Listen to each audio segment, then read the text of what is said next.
Please remain seated. The show will begin in 3, 2... Like a Hellcat.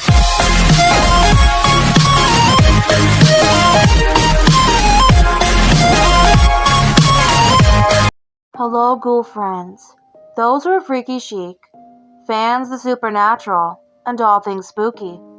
I'm your host, FandomTraveller87, and welcome back to my channel, my very own dark, creepy corner of paradise, where we dive deep into the world of the unknown, the unusual, the disturbing, the morbid, and oftentimes where we must, for a moment, suspend our disbelief, where logic and reasoning is non-existent.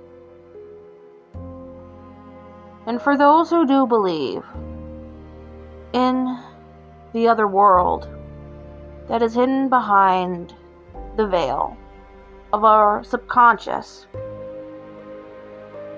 we find ourselves immersed in it, sometimes without reason, without explanation. Sometimes we are just chosen for these things, especially if we undergo a traumatic experience, which will make us sensitive to seeing and hearing things that no one else can. So, without further ado, please get comfortable. And at any time, if you're a little too freaked out, feel free to exit the video at any time. If you haven't already, please like, subscribe, and hit the bell to get all notifications for future uploads. As always, your support is most appreciated. A lot of time, energy, and effort, and so much love goes into making these projects. And besides, who doesn't like getting scared every now and then? Alright, let's do this. This original story of mine is called The Headless Bellhop. Oh, and if you know what's good for you, please try not to lose your head.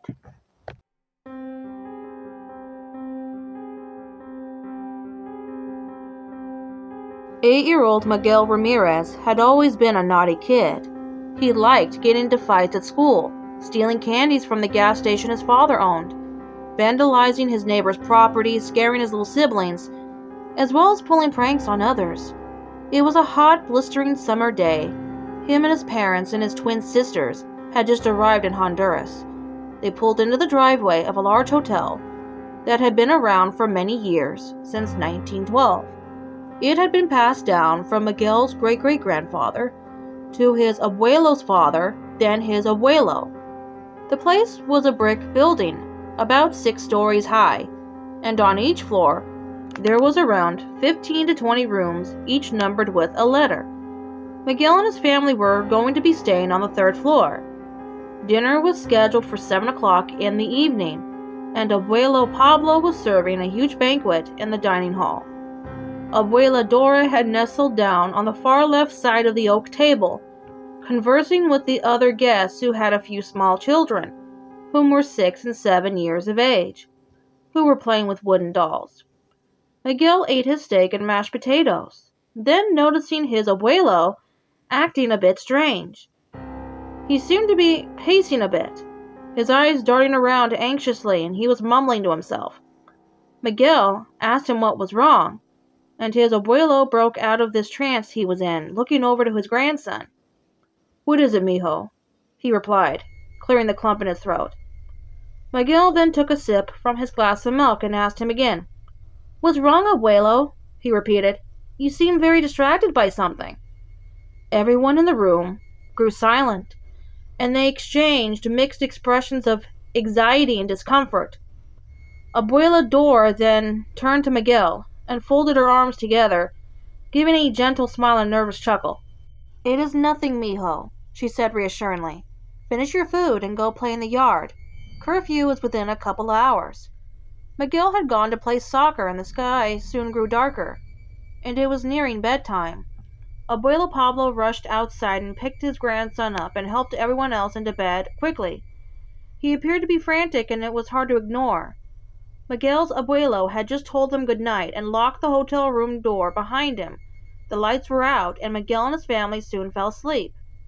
The next morning, Miguel got up early and went searching for his abuelo, but decided to do some exploring instead. He caught a glimpse of an old elevator down the opposite direction from his hotel room. It was rusty and a bit withered. It had a yellow sign next to it on the far right wall that said "out of order." Curiously, Miguel approached it, only to be firmly grabbed by his abuela, whose face looked milk-white and brown eyes which were widened in horror. She scolded him to stay away from it, and Miguel was confused. He asked her why, and the old woman sighed, shaking her head. "Do you know of Eduardo?" she questioned, trying to keep her voice calm. The two kept a safe distance from the elevator. Miguel replied, "No, I haven't," he said, furrowing his eyebrows. "I haven't the foggiest idea what you're talking about." Miguel's abuela hesitated and sat down on the sofa, patting on the seat next to her. Miguel joined her and listened. In 1955, a bellhop by the name of Eduardo Diaz Fernando, a man 42 years of age, was the most dedicated employee this hotel ever had, and he was close friends with your abuelo. Your abuelo was 17 and worked the kitchen until the following year he was sent off to university. Eduardo was always dressed neatly in uniform and was always an enforcer of the rules. Always punctual, always strict, but kind and giving he was.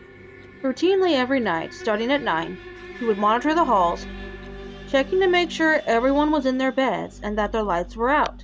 He also liked for all guests to leave their shoes spotless outside of their rooms, and the children who were good and always obeyed these rules would find delicious treats left in their shoes every morning. Now, not all of the children liked Eduardo and thought that he was annoying and mean. Sometimes these kids, a pair of twin brothers, Diego and Carlos, would always antagonize the bellhop. They would get loud and curse, run down the halls, play with the elevator buttons, decorate the walls, the framed portraits, and potted plants with food of all kinds and red paint.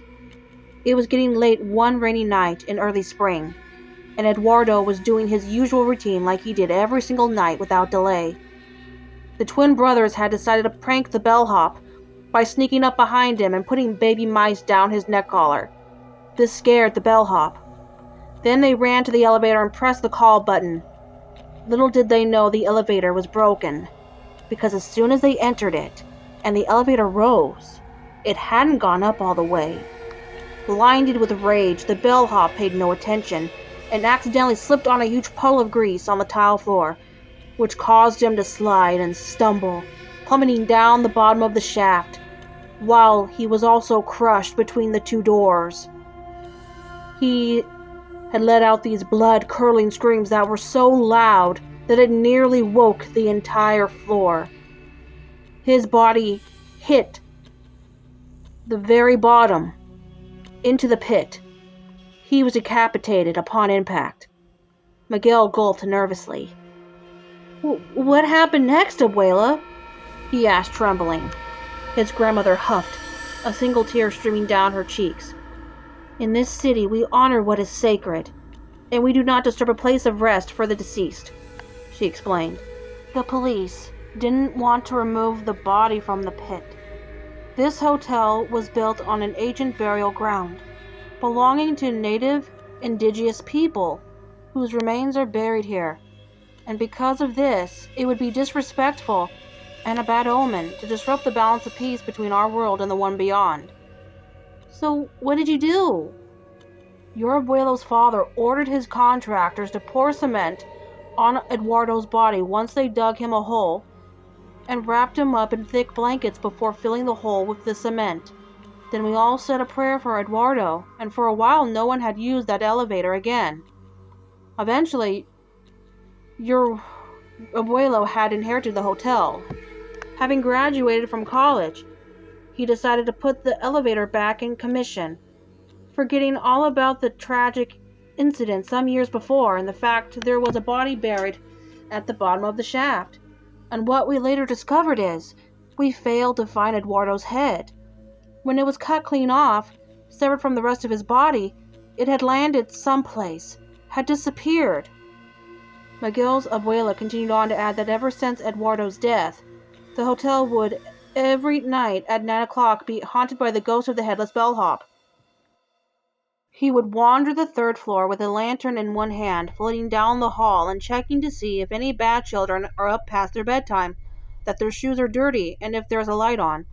And if any kid misbehaves, breaks just one of the rules or all three, they would be visited by the Headless Bellhop until they would go insane, or they would find dead baby mice with their heads missing in their shoes every morning. Miguel wanted to laugh at this whole thing, but his grandmother was serious.